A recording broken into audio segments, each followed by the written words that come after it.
अतीक बहुत रोया, योगी जिंदाबाद के नारे लगे। रोता भी क्यों नहीं, उसका लाडला बेटा आज पुलिस मुठभेड़ में मारा गया। अतीक का जीवन कितने दिन का है कहना काफी कठिन है। कभी भी हृदय गति रुक सकती है या फिर और कोई घटना दुर्घटना किसी भी समय हो जाना असंभव नहीं है।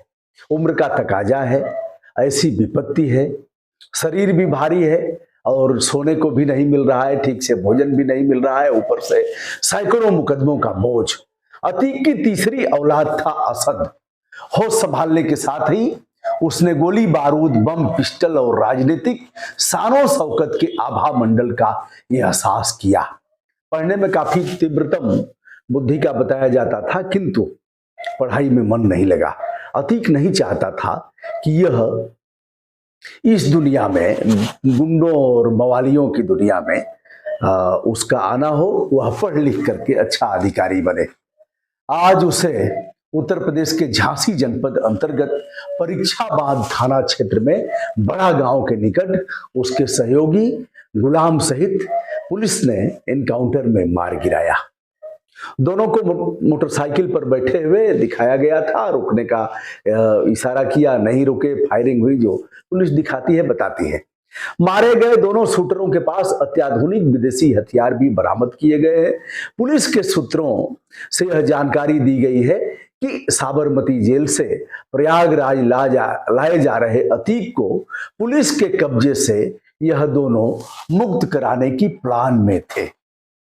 दोनों उमेश पाल हत्याकांड के मुख्य आरोपी थे, जिन पर वर्तमान समय में 5-5 लाख रुपए का इनाम घोषित किया गया था। आपने वह वीडियो फुटेज लगातार देखा है जिसमें उमेश पाल और उनके गनर को मारते हुए दिखाया जा रहा है, सरेआम, सरेराह और दिन के उजाले में, दोपहरी में, और यनियच पर ऐसा दुस्साहसिक कृत्य हुआ।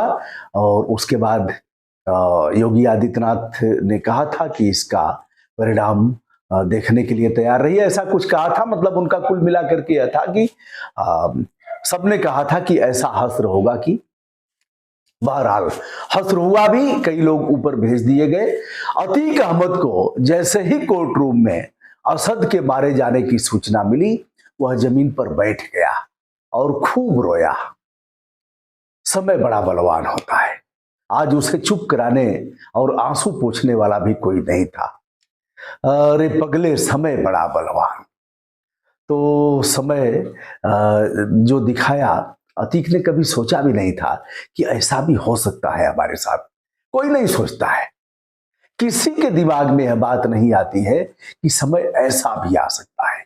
यह तमाम राजनेताओं के साथ हुआ है, तमाम बड़े बड़े जो पॉलिटिशियन के अलावा पूंजीपति हैं उनके साथ भी हुआ है। कौन अर्श से फर्श पर जाएगा, कौन फर्श से अर्श पर जाएगा, और कौन आसमान की संपूर्ण ऊंचाइयों तक पहुंचेगा देखते ही देखते, और कौन आसमान की ऊंचाइयों से नीचे आकर मिट्टी में मिल जाएगा, कहना काफी कठिन है। अतीक के सामने मौत लगातार नाच रही है। तिल तिल कर रोज मर रहा है माफिया सरगना। मुख्यमंत्री आदित्यनाथ योगी ने जहां एसटीएफ के टीम की सराहना किया है, वहीं इस मुठभेड़ का नेतृत्व कर रहे डीएसपी नवेंदु व पुलिस उपाधीक्षक बिमल फूले नहीं समा रहे हैं। डिप्टी सीएम केशव भाई भी आ गए हैं। केशव भाई ने ट्वीट करके कहा है इनका यही हश्र होना था। उन्होंने पुलिस टीम को बधाई दिया। जी हाँ, वही केशव जी जिनके ऊपर दर्जनों मुकदमे। चलिए, राम राम कहना है, बहुत कहने पर दिक्कत होगी, लेकिन भाई केशवानंद के कई मुकदमे वापस कर दिए गए। कुछ मुकदमे हैं, खत्म हो जाएंगे। अब गंगा जल से स्नान भाई केशवानंद सहित तमाम लोगों ने कर लिया है। जो भी आएगा गंगा जल से स्नान करके शुद्ध हो जाएगा। तो समाजवादी पार्टी के मुखिया अखिलेश यादव ने इसे फर्जी मुठभेड़ करार देते हुए कहा है कि सच्चे मुद्दों से ध्यान भटकाना चाहती है भारतीय जनता पार्टी की गवर्नमेंट।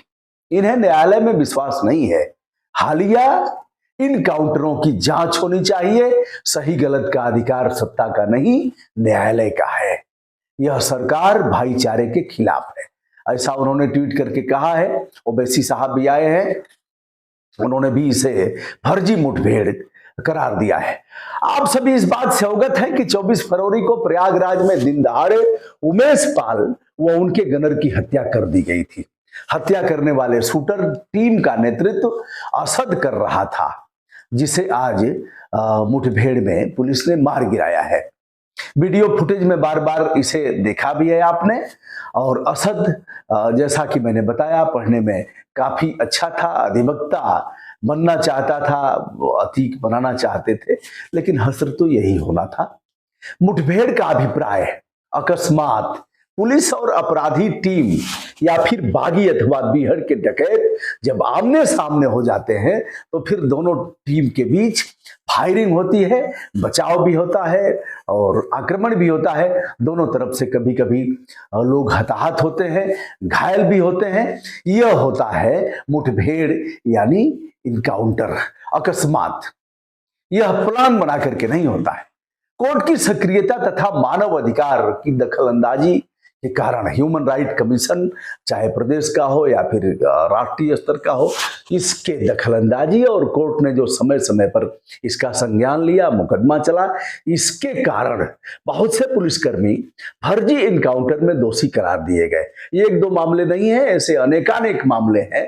बुढ़ापे में लोग जेल जाते हैं और कुछ सजा पाने से पहले ही दिवंगत हो गए रहते हैं, चले जाते हैं ऊपर, और कुछ को बुढ़ापे तक जेल की सजा काटनी पड़ती है, क्योंकि कोर्ट की प्रक्रिया है, मुकदमा चलता रहता है। तब तक न बाबा रहेंगे और समय है, तब तक न केशवानंद जी रहेंगे, तब तक न अतीक रहेंगे, न तब तक मारने वाले कुछ पुलिसकर्मी रहेंगे। पता नहीं क्या होगा, क्या है, या कोर्ट का विषय है, मुझे इस पर कुछ नहीं कहना है।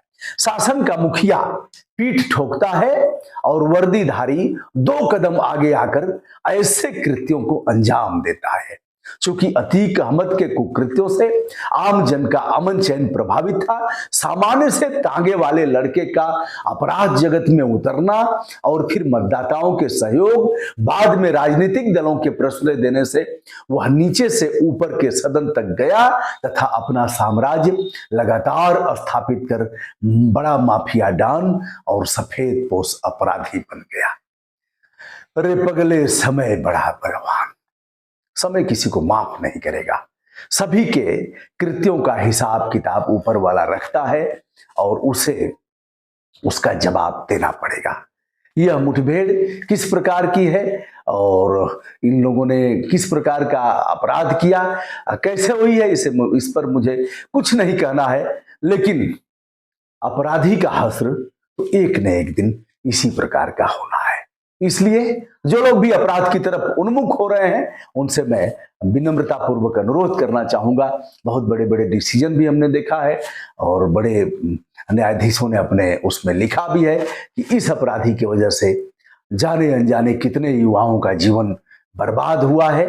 और अपराधी एक न एक दिन, जिनको होमगार्ड देख करके भागना चाहिए, वो सदन में कैसे चले गए? हमने आपने भेजा, उनके आभा मंडल से प्रभावित होकर हमने जय जयकार किया, अतीक अहमद जिंदाबाद, ब्रजेश भैया जिंदाबाद, त्रिभुवन भैया जिंदाबाद, धनंजय सिंह जिंदाबाद और मुख्तार अंसारी जिंदाबाद। ये हम लोग दोषी हैं इसके लिए। इनका सदन में स्थान कदापि नहीं है, किसी भी कीमत पर ये सदन में ऐसे लोगों को नहीं जाना चाहिए। लेकिन किसी को बाबा भेजेंगे, किसी को दाढ़ी वाले बाबा भेजेंगे, किसी को धरती पुत्र के बेटे भेजेंगे। धरती पुत्र तो अब चले गए, ऐसे किसी को कांग्रेस भेजेगी और ऐसे लोगों को राजनीतिक दल भेजते रहते हैं। हसरत तो सबको, बहन जी इसमें किसी से पीछे नहीं है। 10 सांसदों में 5 सांसद उनके गंभीर अपराध से पोषित है। दोस्तों, समय बड़ा बलवान, अरे पगले, समय बड़ा बलवान। और कैसे है, वही अर्जुन वह बान, और कृष्ण भगवान का क्या असर हुआ। चलिए, कुछ कहने की आवश्यकता नहीं है। विनम्रता के साथ ब्रजभूषण दुबे का दिव्य नमस्कार सभी आत्मीय दोस्तों को।